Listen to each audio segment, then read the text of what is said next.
मोहिनी और भस्मासुर।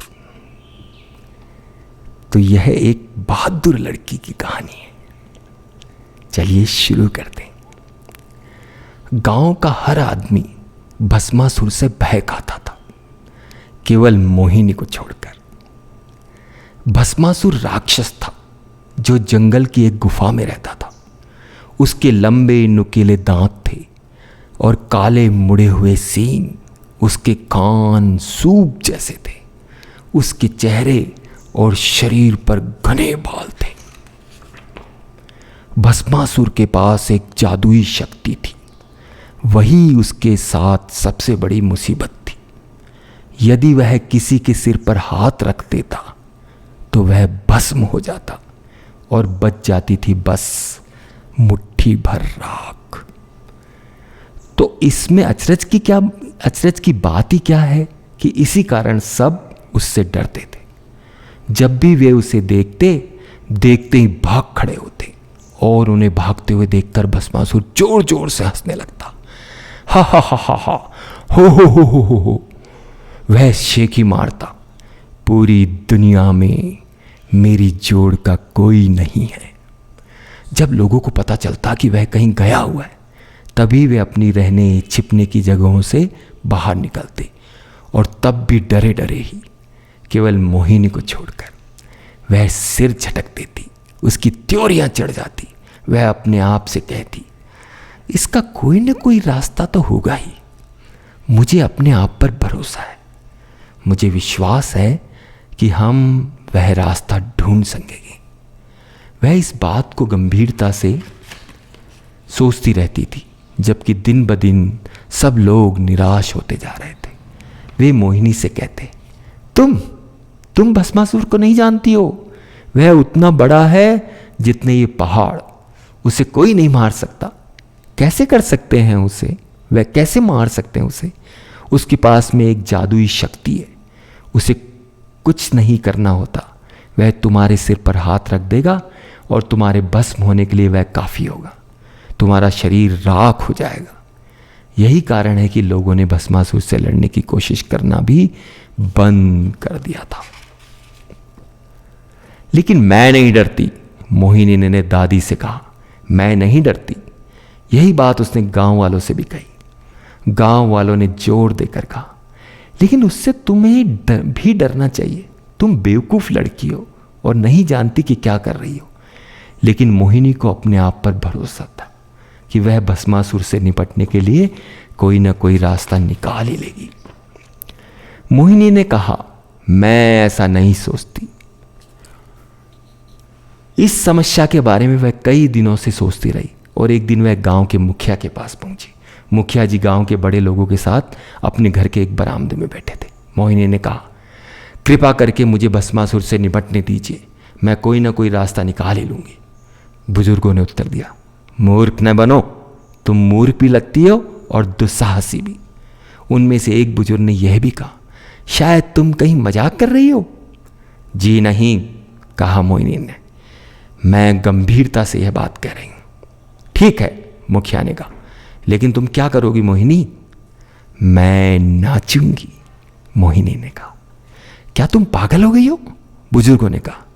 जी नहीं, मोहिनी ने शांतिपूर्वक जवाब दिया। मुझे आप घुंघरू ला दीजिए और भस्मासुर की गुफा में जाने की आज्ञा दे दीजिए। तो ठीक है, लेकिन यह मत कहना कि हमने तुमने चेतावनी नहीं दी थी। बुजुर्गों ने यह कहकर उसे विदा किया। नहीं, ऐसा नहीं होगा, मोहिनी ने विदा ली। केवल मुझे आशीर्वाद दीजिए। मोहिनी ने मीलों लंबा रास्ता पार किया। आखिरकार वह जंगल में भस्मासुर की गुफा के पास पहुंची गई। वह उस जंगल को एकदम पहचान गई, क्योंकि वहां हड्डियां और सड़े हुए गोश्त के टुकड़े पड़े थे। ओह मोहिनी, वह सोचने लगी, क्या होगा अब? शायद गांव के लोग ही ठीक थे। शायद वह राक्षस अभी आ जाए और मुझे राख कर दे। तब क्या होगा? मैं भस्म हो जाऊंगी। शायद मुझे यहां नहीं आना चाहिए था। लेकिन यह ख्याल मोहिनी के मन में एक हिस्से में ही उठा था। दूसरा विचार था कि अब जब तुम यहां आ ही गई हो तो कम से कम यह तो देखा जाए कि आखिर भस्मासुर दिखता कैसा है। क्या सचमुच उसके सिर पर सींग हैं? उसने सोचा हो सकता है कि भस्मासुर राक्षस हो ही नहीं, यह भी हो सकता है कि यह केवल किसी की कल्पना ही हो। तभी अचानक उसे किसी के गरजने फिर गुर्राने की आवाज सुनाई दी। गुर्र गुर्र। वाह! राक्षस ठीक उसके पीछे खड़ा था। वह घूमकर लौट आया था और गुर्रा रहा था। अपनी गुर्राहट को उसने फिर दोहराया। मोहिनी ठीक उसके सामने खड़ी थी। उसने सोचा अब मेरे बचने की कोई उम्मीद नहीं है, मुझे अब इसका अपनी पूरी हिम्मत से सामना करना होगा। राक्षस ने इतनी जोर से गरजना शुरू किया कि धरती कांपने लगी, लेकिन मोहिनी वैसी ही खड़ी रही, डिगी नहीं। राक्षस ने फिर गरज कर पूछा, कौन हो तुम? मोहिनी ने जवाब दिया, मेरा नाम मोहिनी है। राक्षस चीखा, मेरी गुफा तक आने की तुम्हें हिम्मत कैसे हुई? मोहिनी ने उत्तर दिया, मैंने सुना था कि तुम बहुत सुंदर, शक्तिशाली और बुद्धिमान हो, यही सुनकर मैं यहां आई हूं। यह चतुराई से कही गई बात थी। भस्मासुर खुश हो गया।